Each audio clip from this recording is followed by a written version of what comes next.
everyone, and welcome to another Make It Monday. I'm Sarah with Beyond Fabric, and today we're going to show you how to make a replacement ironing board cover. And because we are going to be making our own pattern, it will fit whatever size your ironing board is. So let's start by picking out our fabric. For this project, I prefer to use a home deck weight fabric. It's a little bit more substantial than just a quilt weight cotton.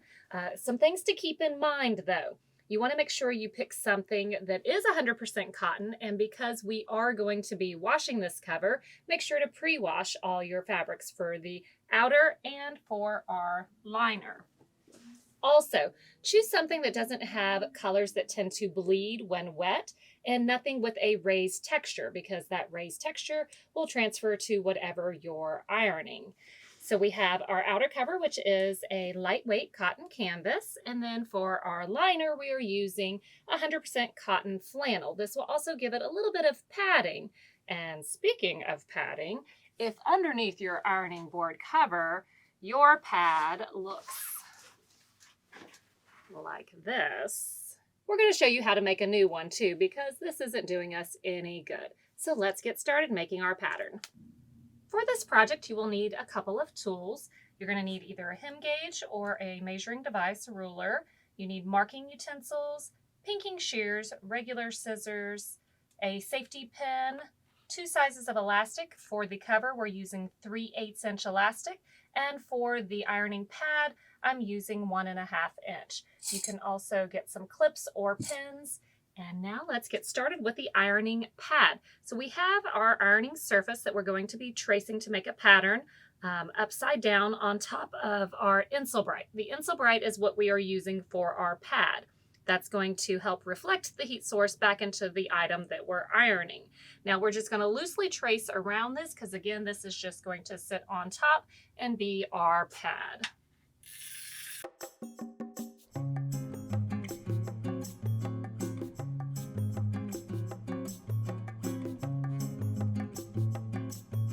Once you have it traced out, go ahead and cut it out.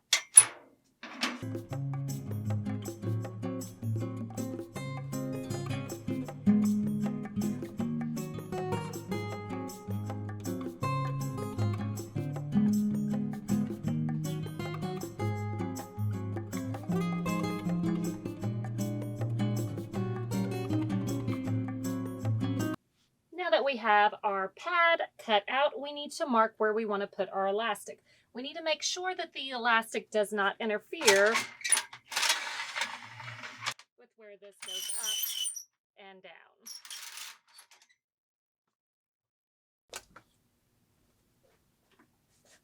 We need one at the top and one at the bottom. So we're going to put one here.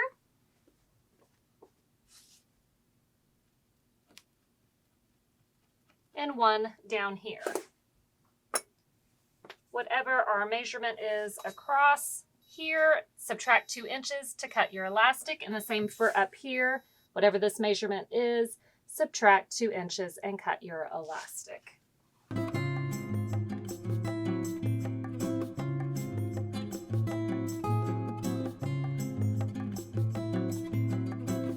We now have it to where it will be tight enough to wrap around.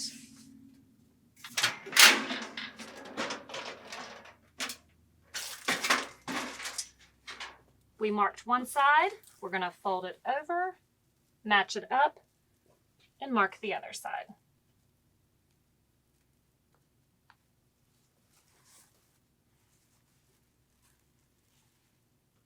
So now they will match.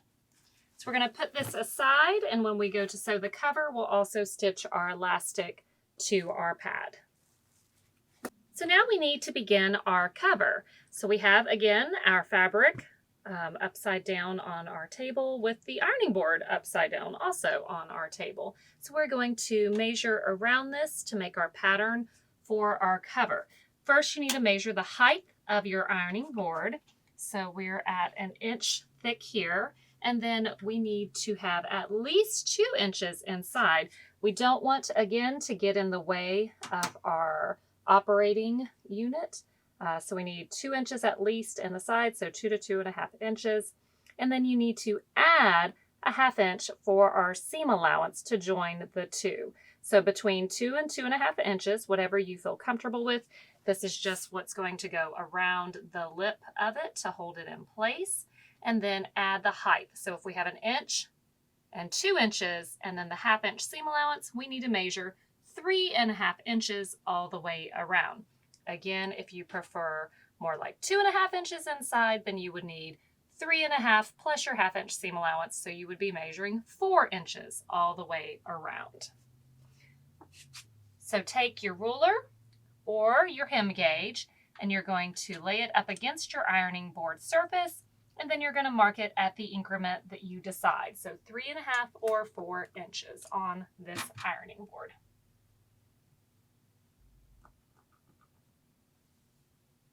And you're going to go all the way around making your marks.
Once you have made all your marks around your whole ironing board, entire ironing board, you're going to take and follow your dots and cut this out.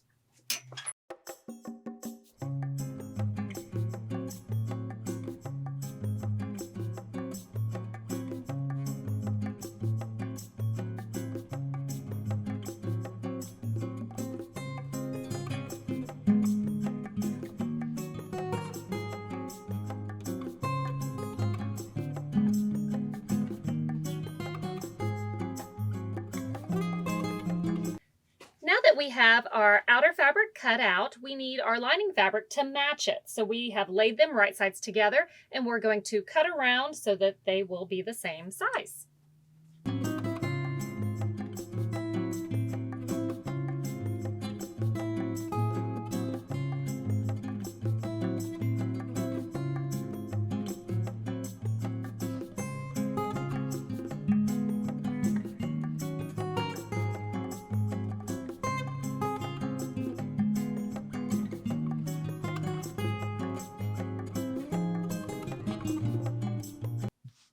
Now we have both of them cut out. Go ahead and put some clips or pins around them. We're going to move our little pattern weights here.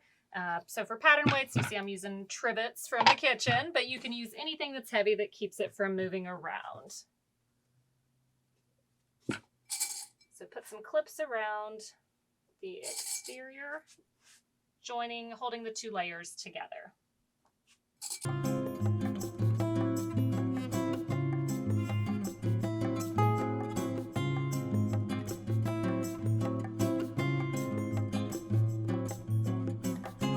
Now that we have our two layers joined together, held in place with either clips or pins, we want to mark where we want to flip it. So not on any of the corners or on the ends. We're going to put it over here on the side. This is going to be the area that we are going to leave open so that we can flip it. So go ahead and get your machine ready and meet me there. So now we have our two layers on top of each other. They are right sides together, and we are going to sew a 1/2 inch all the way around, except for that spot that we had marked that we will use to flip it. Back stitch when you start and stop.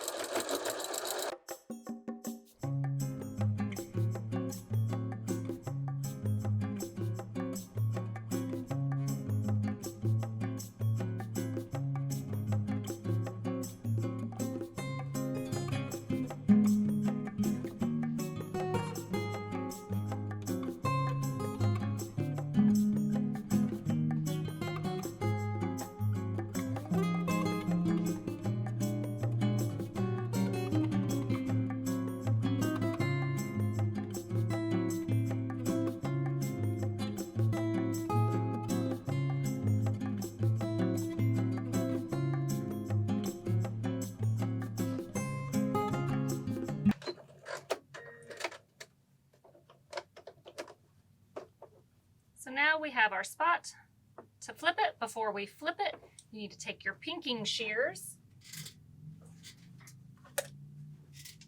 and along these curves, you need to go ahead and remove that bulk so that when we flip it, it flips nicely.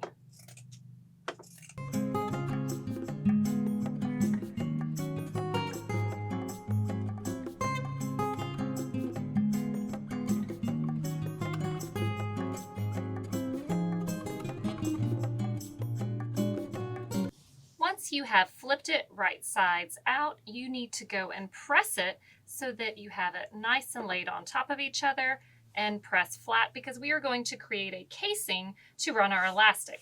Again, we are using 3/8 inch elastic inside of here, so you need to make sure that your casing is at least a 1/2 inch, because again, we want this to fit inside of our casing. You need to stitch all the way around.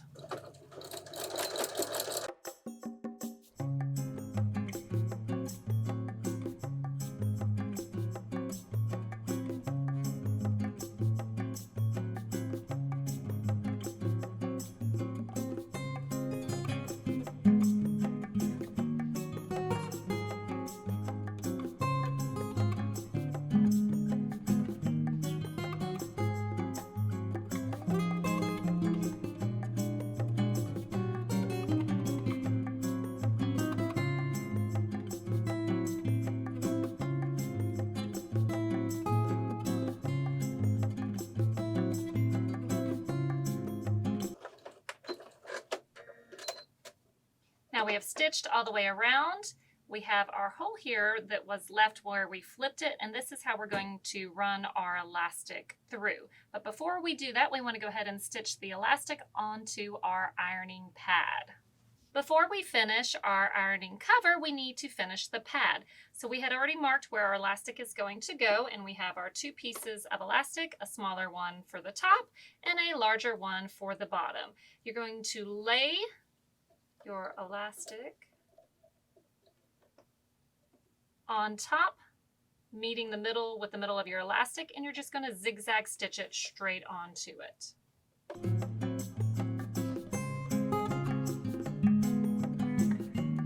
So now we have our elastic zigzag to one side. We need it to come over to this side, but we want our elastic to be on the bottom, and we want to not have bulk when it's folded over. So we need this to be stitched down like this. So you could always put a clip or a pin in it to hold it in place.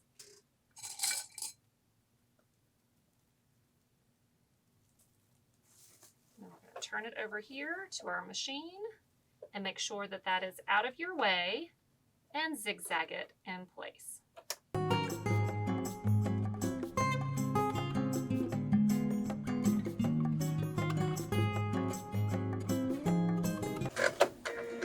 Now we have it zigzagged in place at the top. Repeat this for the bottom. Now we need to do the same process we just did with the top with the bottom. So we're matching up the elastic halfway with our mark, making sure it's overlapped, and we're going to zigzag over the top of it.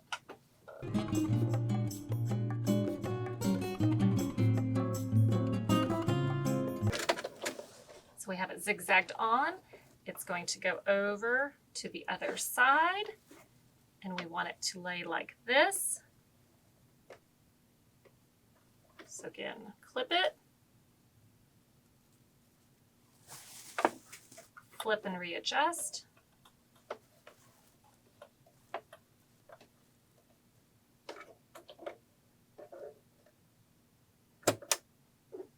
You can also use your handy dandy stiletto to help.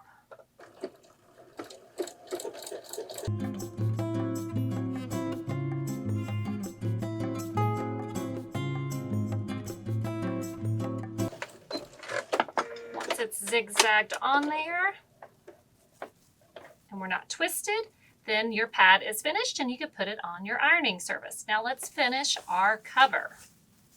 So now we need to add our elastic to our cover. We're using 3/8 inch elastic.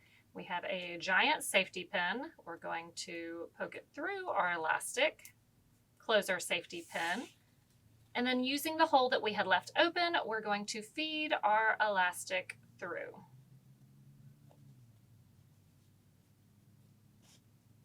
Make sure it doesn't get twisted and just keep feeding that elastic through. So feeding the elastic through is the longest part of this process, but once you finally get around to the other end, and I have attached them together so it doesn't go back inside, before we end the elastic, we want to make sure that it fits on our project. That way we can make any adjustments. For a standard ironing board, I had cut 2.5 yards of elastic that I could have to play with. So let's go ahead and put our pad on.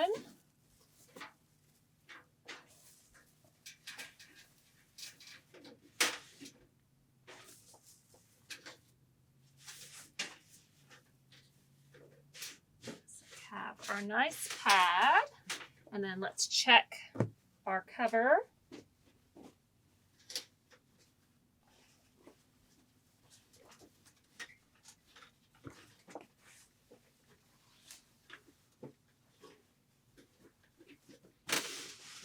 Perfect. So our cover looks really good to me. I don't think we need to add any more length of the elastic or shorten it. I think it's a good size right here. So we're going to take it back off.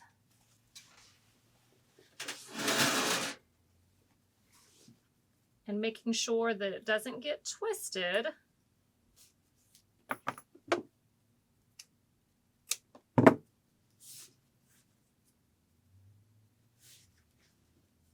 We're going to lay the elastic on top of each other, and you're either going to hand stitch or zigzag stitch it with your machine.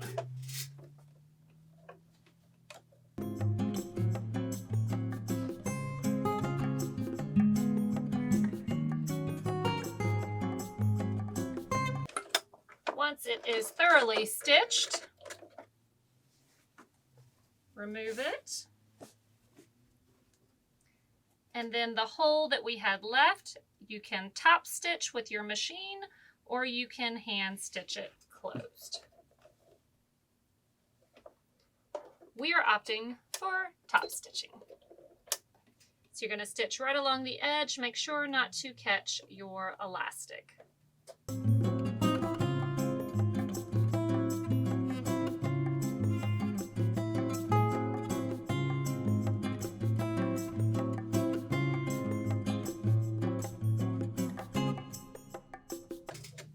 Now our hole is closed. Slide it around so make sure it's evenly distributed.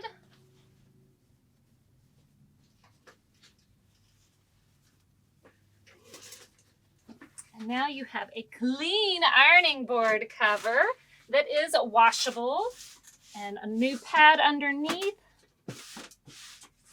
So you can get started on your next ironing project. Thank you so much for joining us for another Make It Monday. Make sure to follow us on Facebook, Instagram, and of course subscribe here at YouTube so you get notified the next time we put up a new video.